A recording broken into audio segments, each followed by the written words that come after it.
Nagala Steph Curry ang rookie ng Ginebra na si Ralph Koo. Napakalayo ba naman ng tinira? Nagkasagutan naman sila Calvin Aptana at Scottie Thompson sa clutch time.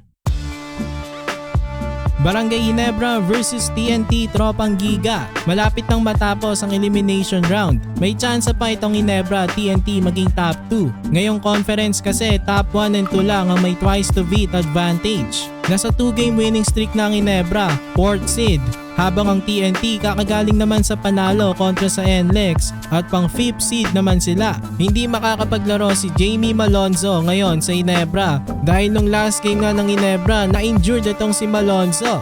So sa start ng first quarter nilabasan agad ni Ralph Koo si Japet Aguilar. Tapos maaga ring nakatres itong rookie ng Ginebra. Lumaki agad ang kanilang kalamangan dito sa first quarter. Nagdomina si Japet at si Stan sa points in the paint. Naka 9 points agad itong si Stan at nakalamang agad ang Ginebra ng 17 points, 30-13 dito sa first quarter.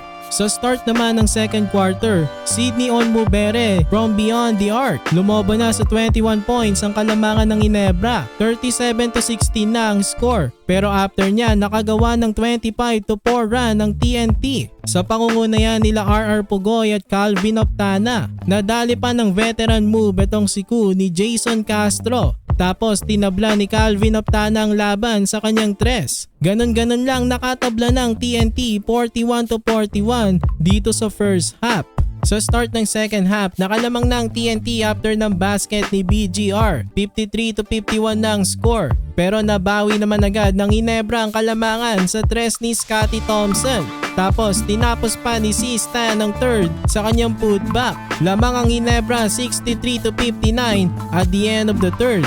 Sa start naman ng fourth quarter, nagpakita ng long range 3-pointer ang rookie na si Ralph Koo. Nagulat ang mga Ginebra fans, hindi alam na meron palang ganon etong rookie na si Koo. Nag-step up naman ng veteran guard ng Ginebra na si Nards Pinto. Mabibigat na baskets ang kanyang pinakawalan dito sa fourth. Pero nag-take over rin ang veteran naman ng TNT na si Kelly Williams. Umiscore ng 8 straight points. Baba sa tatlong kalamangan ng Ginebra, 83-80. Tapos tinabla ni Calvin Aptana ang laban sa kanyang 3-pointer. Pero sumagot naman agad ng tres si Scottie Thompson. Clutch basket by the former MVP. Nanalo ang Ginebra sa score na 87-83.